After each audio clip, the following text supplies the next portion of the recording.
Okay, hello everybody. I know I haven't made a long video in a long while, but here we go.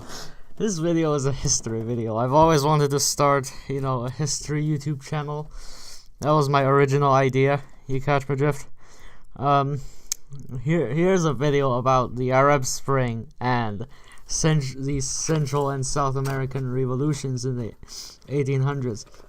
Now you might be asking why am I comparing these two seemingly, completely unrelated things? Well, there's a reason why. Three, actually. It's that they're similar in cause. I'll explain it later. So first, a little bit about the Arab Spring. So I was not mature enough to remember this, but back in 2010 and 2011, a guy lit himself on fire in Tunisia, and that caused a whole bunch of people in the Middle East to realize that they don't have to stand under the yoke of dictatorship any longer, and that made them, realize that, hey, we could overthrow these evil dictators, so they did. So a whole bunch of countries in the Middle East got affected by this, and hundreds of thousands of people died. In Tunisia alone, by the way, in this video I'm going to be focusing on Tunisia. It's not going to be only about Tunisia, but there's a big focus on Tunisia, right? So, in Tunisia alone, 337 people died, and thousands were injured and arrested. And, the president of Tunisia was overthrown, the dictator of Egypt was overthrown, and the government was overthrown multiple times in Yemen and Misr. So, as you can see, it's a pretty big deal. So how did the Arab Spring begin? Protests started when Mohammed Bouazizi, who was the guy who lit himself on fire, he burned himself to protest the government's failure to improve civilian life, and to protest the horrible working conditions and high food prices. So basically, economic and social, instability and suffering of the people. He burned himself on 17 December 2011. Protests started the same day, and the next day was the formal beginning, you could say, of the Tunisian Revolution of 2011. The people in Tunisia rallied to overthrow the government in accordance with Bouazizi's complaints. So how did the government respond? The president, Zine El Abidine Ben Ali, who has been in power for 23 years at that point as the president of Tunisia, was slow to respond. He tried to pacify civil unrest by visiting Bouazizi, who burned himself, in hospital. He tried to visit Bouazizi in hospital, and the development minister announced a $10 million worth employment program on December 20 in order to pacify the people. And, he tried to get this new program out to make the people think, oh, we do have a hope under Ben Ali after all. Nah, little did he know. The police killed 2 protesters on December 24th, and police forces continue to fight and control protesters in the next few weeks. The president, Ben Ali, chastised the protesters on national TV, which obviously was controlled by the state media. I mean, he was a dictator after all. Non-violent journalists, bloggers, and artists were arrested by the police. On January 14th, Ben Ali promised reform, but then flees to Saudi Arabia to shelter himself against these protests and renounces his presidency. I mean, he didn't have any choice. The people were all up against him, and despite the fact that the police kills people and gassed the people of Tunisia rose up. So there were a whole bunch of other major events, namely many other people killed or tried to kill themselves to follow suit with Bouazizi. Although Bouazizi is the initiator of the Arab Spring and therefore the Tunisian Revolution, a few days after he died, a 22-year-old electrocuted himself during a protest on Sidi Bouzid, which is his hometown and also the hometown of Bouazizi. The person electrocuted himself in angst against the government and shouted that he will not submit to this kind of humiliation and governmental abuse. The police captured, tortured, and gassed protest supporters and used guns and gas to control these crowds. All over Tunisia, actually.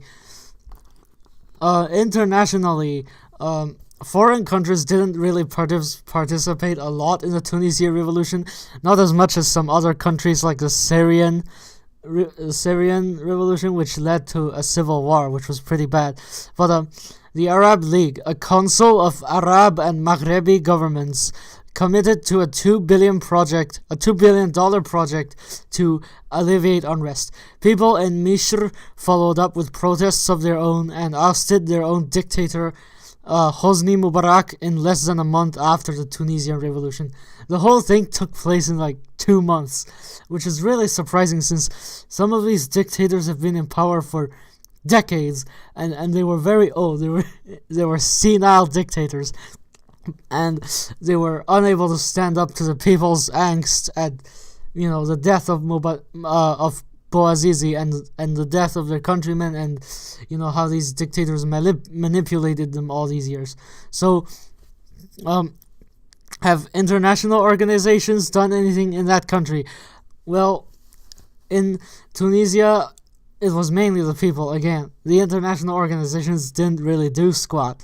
They were largely uninvolved, but many organizations such as the EU and the Arab League called for peace and responsibility, and the heads of states such as Angela Merkel in Germany and Nicolas Sarkozy in France and the people in the EU and the United Nations called for dialogue and diplomacy and peace. And the Arab League, as I said, committed a $2 billion worth of projects, like a $2 billion plan to help alleviate economic suffering in the Middle East. Saudi Arabia and Kuwait previously pushed for this plan, but the plan was slow to get off until after the Tunisian Revolution, or rather during the Tunisian Revolution, in which both those countries pledged $500 million to the project, and other countries followed suit with their own donations. Okay, so what is the aftermath of the Tunisian Revolution? The democratic elections followed after the Arab Spring, with 3 presidents since. The current president is a Speaker of Parliament under Ben Ali's rule, so he's in with the old guys, and his presidency can be called by critics an indication of the revolution's failure and the return of autocracy. He is currently 91 years old and is a member and founder of the secularist party Nida Tunis, the Call of Tunisia, and he's made laws to increase inheritance rights for female Muslimah and their rights to marry non-Muslim foreigners. The prime minister is also from the same party. He seems to be a secularist, so we got something going on there. 3 elections have occurred after the ousting of Ben Ali. Immediately after the Arab Spring, the moderate Islamic Party won the presidential election. The party was called Ennahda, and they are now in a political coalition with Nida Tunis, who is the reigning presidential party. The next election is in 2019, with the current president's term running out at the end of 2019, and there are little to no resources on the projections. I couldn't really find squat on the internet. So what are the challenges that the country faces today? Tunisia is still home to protests even in 2018, even 7 years after the toppling of the previous governments. The problems include high taxes and increasing, livelihood price, like as in water, electricity, and food, especially food. That's a big deal. Food is something that everybody needs to survive, right? Protesters recognize their greater media freedom, such as internet and entertainment freedom, that they got after the escaping of Ben Ali, but they still demand better economic treatment. And they still need jobs and better jobs.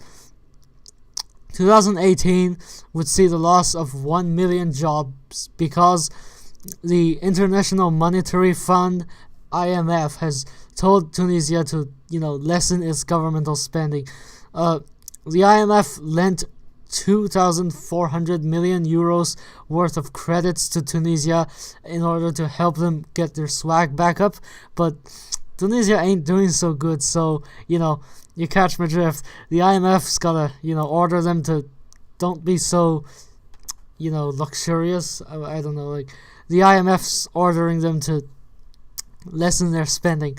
In the week of January 6, 2018, 800 people were arrested for riots and 1 person died. It's quite tragic, although the political climate has significantly improved since the ousting of Ben Ali, who is still alive, by the way. He's being sheltered by the Saudi Arabi royal family. Now, Now I'm gonna discuss the causes and the background behind the Arab Spring, which I will also talk about, the Latin American revolutions. So how does that connect? Well, there are three main causes: the economic cause, the societal cause, and the political cause. These causes sort of boil down to the same thing, and you'll see similarities between the two, waves of revolutions, right?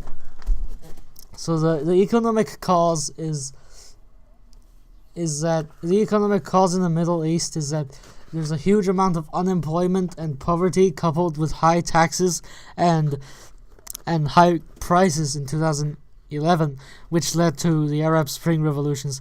And in Latin America, it was because of slavery that the people rebelled, particularly in Haiti. Great parts of the Middle East was economically poor for the average person and in a state of suffering at the outbreak of the Arab Spring. Mohammed Bouazizi, who caused the revolutions with his self-burning protest, was a good example. He is basically the poster boy of the Arab Spring, and he was a good example of, what a person was like back in those days. He was only 26 years old, which was a category of high unemployment. 35% of young people under 29 in Tunisia were unemployed at that time. And Bouazizi was jobless, and he found a living by selling fruits and vegetables at a market stall. But he had his wares confiscated by the police when they found him without a license to sell at the market. In Mishr, by the way, Mishr means Egypt, so don't get alarmed. It's the Arabic word for Egypt. In Mishr, young unemployment for females was at 54.6%. Mishr had 7.158% annual GDP growth in 2018. By the way, this came from the World Bank. These statistics come from the World Bank. But their annual GDP growth fell to 1.78% in 2011. In Tunisia, that number dropped from 3.511% in 2010 to negative 1.917% in 2011. The U.S. Department of State says that Tunisia had only one labor federation in 2010, which was dependent on the government's desire to allow them to exist. So, they had to live with the discretion of Ben Ali.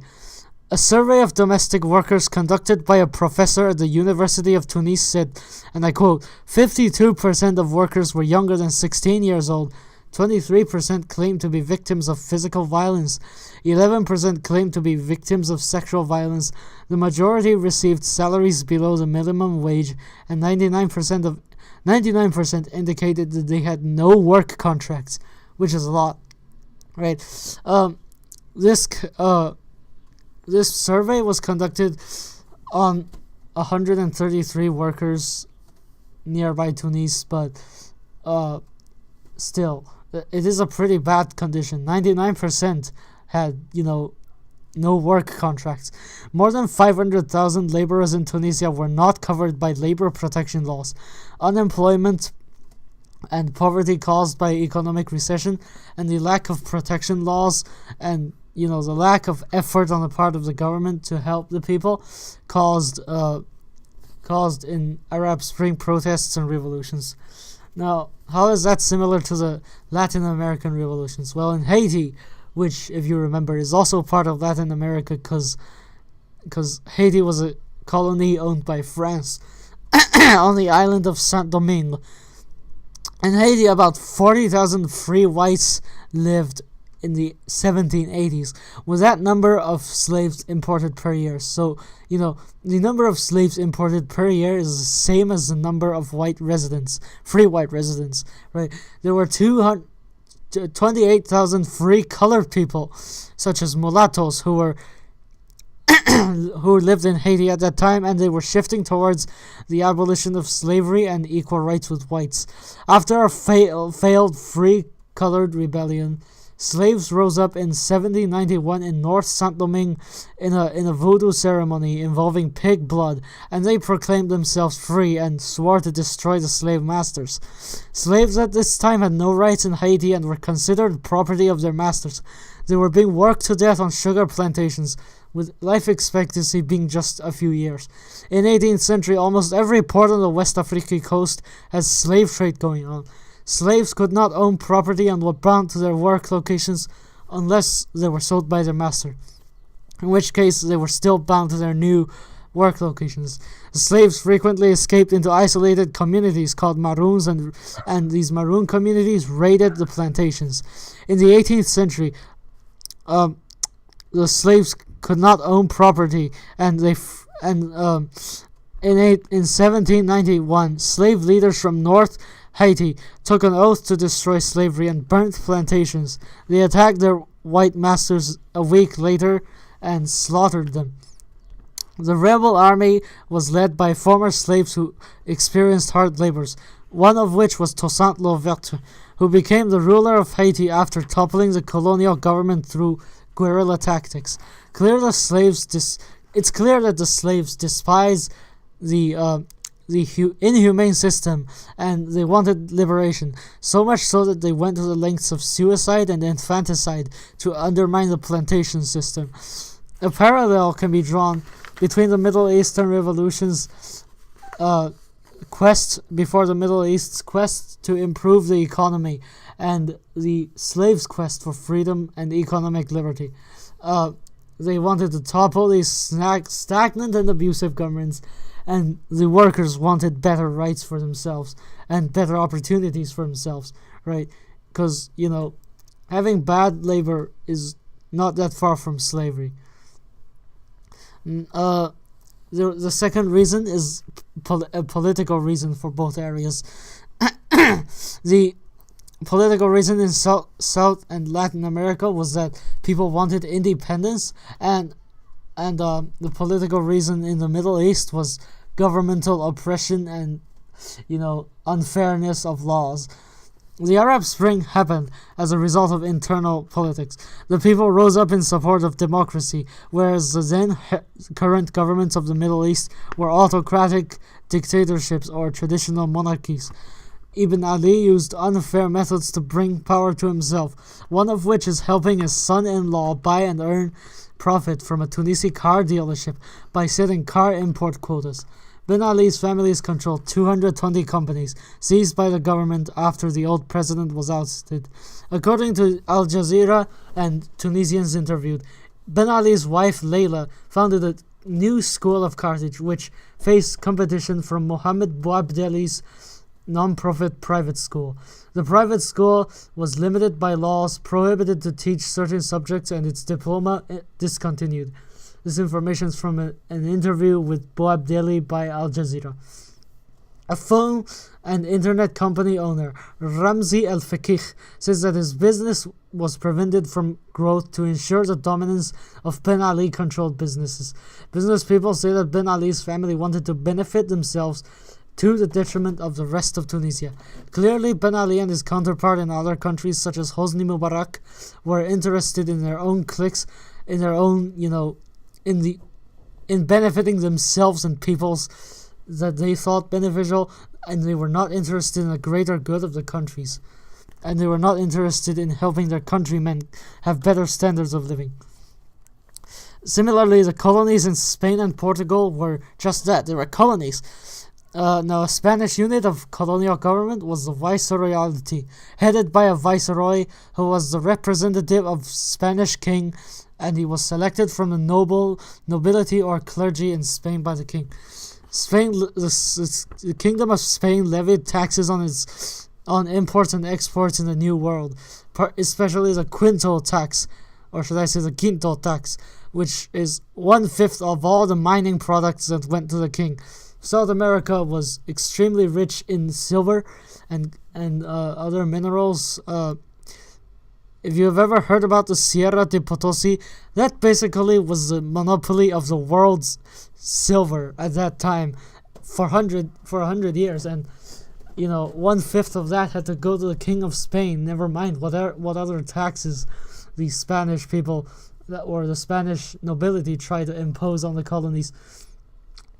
These taxes showed that the king does not serve the colonies, but the colonies serve the benefit of the king. Simón Bolívar, who was this general and political leader who led a whole bunch of South American countries to victory, he says that the South American criollos, who are white Hispanics born in the New World, he said that the criollos were kept in a state of permanent infancy under colonial rule. So basically, the criollos were not allowed to stand up for themselves, and they had to defer to the royalty in Spain. He also criticized traditional monarchy for being a servant of the king. So basically, everybody else works for the good of the king, not for the good of the country, right? The king, he said, has, quote, a constant desire to increase his possessions, end quote. Instead of serving the country, the people are bound to the will of one individual who may or may not be a competent ruler. And it is for the reason of overthrowing these greedy rulers who did not care about the people that the criollos overthrew the Andalusian overlords during the Age of Enlightenment. And the Arabs and Arab Afriki did so to the autocratic dictators such as Mubarak just a few years prior to the making of this video. The third reason is the social reason. It's a democratic reason, because society changes and the people changes in society, right? In South America, it was the resentment of, Spanish nobility, and in the Middle East, it was the young population in the Middle East who really rose up against the dictators. The demographic reason for the procession of the Arab revolts is that the Middle East's population is fastly becoming younger, and thus they are detached from old ideals and in seeking of justice. Almost 2/3 of the 300 million Middle East residents were under 29 years old. Among this age group, 1/4 were unemployed in the early 2000s, with youth unemployment in Tunisia at 35%. That is a lot. Those unemployed youth, or rather those unemployed young people, they were not going to be happy with Ben Ali for not doing squat to help their condition, right? In Tunisia and the Mishr, young protesters cooperated with labor unions to organize peaceful protests. Young people caused the Arab Spring by participating in uprisings and in helping movements gain traction using internet and social media. In Mishr and in Yemen, they posted on the internet, such as Twitter and Facebook, pictures of atrocities committed by the governments, which helped the foreigners sympathize with the Middle East and helped other people in the Middle East sympathize and eventually join their movements.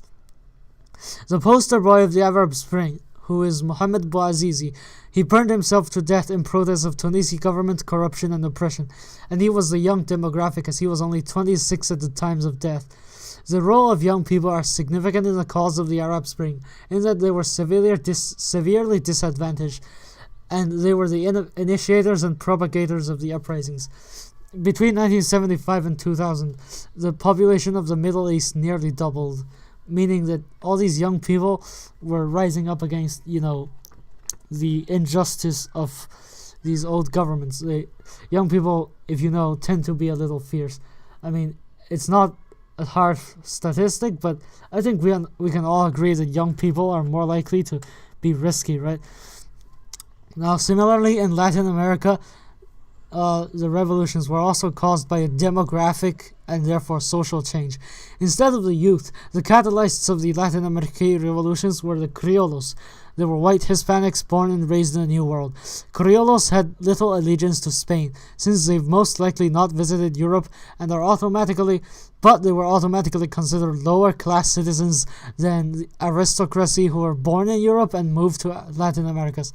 Those people were known as Peninsulares, since they were born in the Andalusian or the Iberian Peninsula, and they occupied high social status, just like they did back home. These aristocrats, and they dominated politics, and the criollos were feeling pushed down by them, just as Simón Bolívar has said in the Jamaica letter.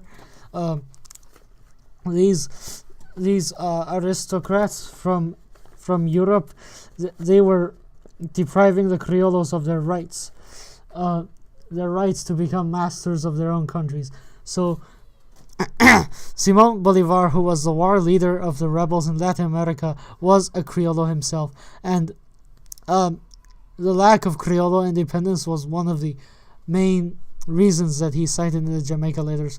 In 1800, Hispanic colonies had 30,000 Peninsulares and 3.5 million criollos, meaning that the majority of the white population was under the Peninsulares management, and the Peninsulares, if you remember, are the minorities, but they had most power, and the criollos were treated as diplomatic and social inferiors to privileged Peninsulares.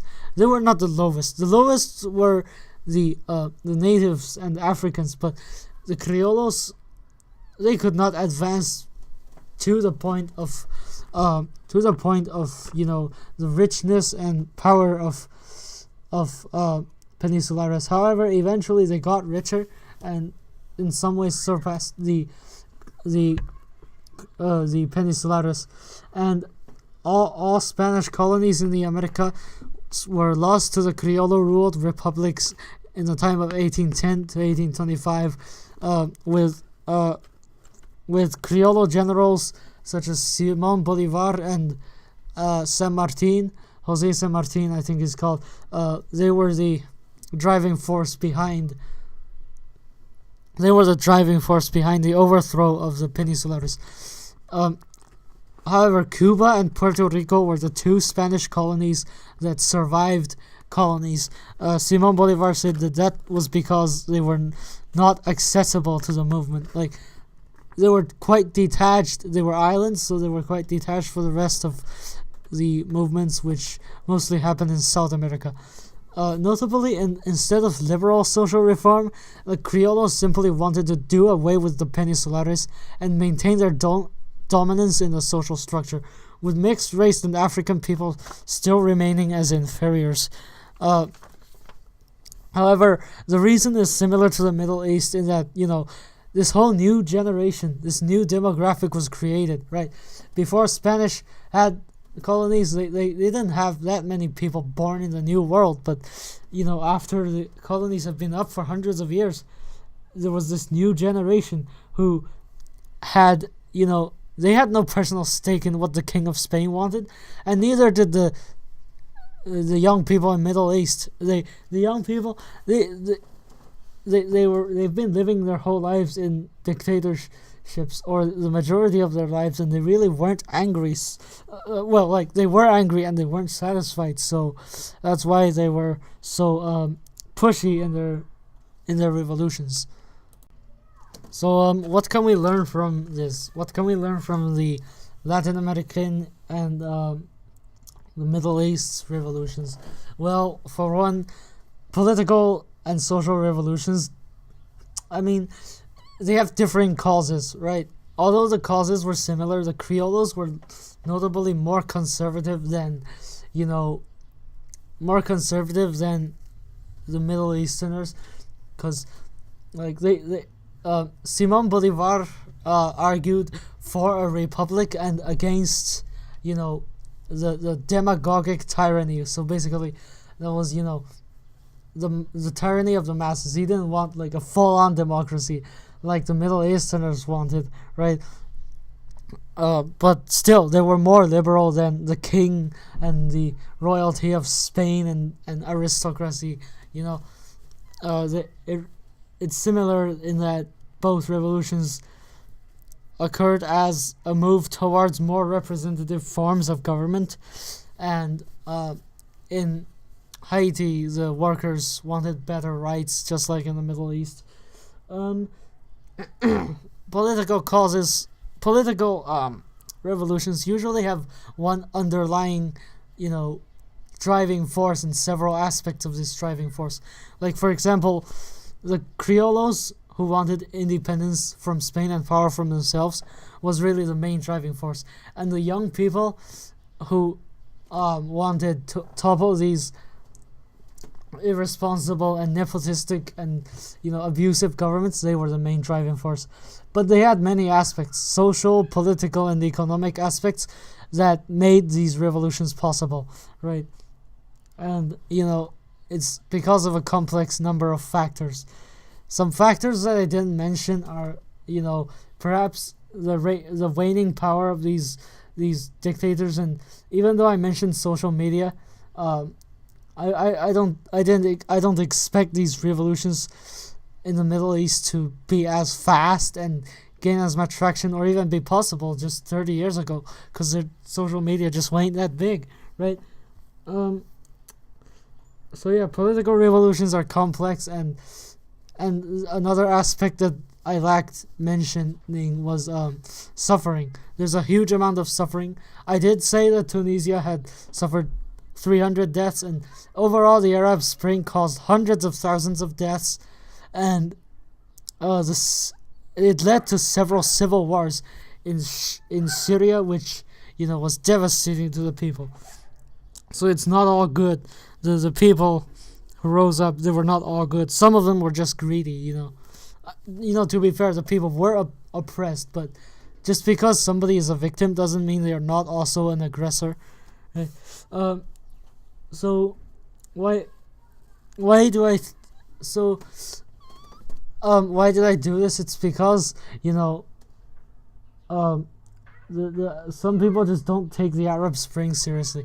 In fact, I used to not take it seriously, but it really is a huge deal for the people who the people are slowly trying to get better, right? They're slowly moving away from autocracy and into forms of government that have due process and freer laws, which is great in my opinion, despite all those challenges. And it is admirable that they could do this. Now,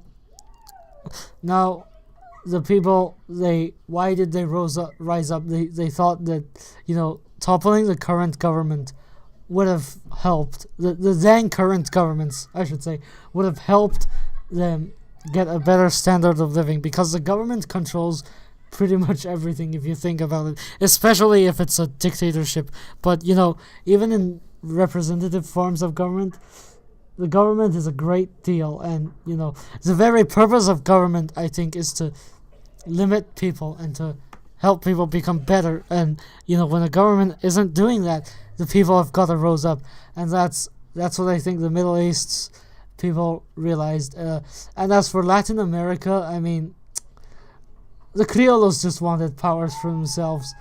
I mean, they did have complaints against the traditionalism of Spain and Portugal, and the slaves did want to at least be treated like people, I should say. But the Criollos, they would not be liberal by our standards, but still they represented a correct move in the time, and they represented a correct move towards due process and not just absolutism and not just nepotism. Like in aristocracy, you can just be born into a rich family and get everything you want. That's just plain unfair, especially for the Criollos. Despite the fact that the Criollos had better living standards, they were not in the aristocracy of the colonists, so that's pretty bad. Well, it was worse for the slaves, but Haiti too. the Middle East revolutions is not all good, as there are still traditionalists who want, to impose traditional Islamism, which is really bad because it's an ideology that limits the rights of women and it limits the rights of kids, and it limits the rights of basically foreigners. It's just another form of sectarianism, if you think about it. It's just another way to divide people, which isn't good. And again, the current president of Tunisia, whose name was something like Kaib Essebsi, he is 91 years old, and he was also a member of Ben Ali's administration. So, maybe his election would mark a return of traditionalism and dictatorship, but only time will tell. Only time will tell. He does seem to be secular, which is great. I mean, he's removing harmful traditionalist Muslim practices, but he is also not against religion. He's not discriminating, because he's made a political coalition with, Ennahda, the moderate Islamic party, and he's fighting back against the extremists and what should I say, the hard nuts, the religious hard nuts, who think that women should veil themselves. I mean, previously Sharia law was implemented when it came into conflict in Tunisia with Tunisian civil law under Ben Ali. And, women could only be entitled to half the inheritance that a man could receive. So, if a father dies, his son receives 2/3 of his property, and his daughter receives 1/3, which just ain't fair. And Essebsi reformed that. He's reformed these traditionalist laws, and I hope that it'll get brighter to the future. Okay, that was all, and that was a pretty long talk, so hope you learned something today. And I should try to post more history videos in the future, but I've been caught up lately with this video game called Kingdom Come Deliverance. I should be uploading by the end of this year more frequently, especially since this year is the anniversary of the World War I for 100 years. So see you then. See you in November. Goodbye.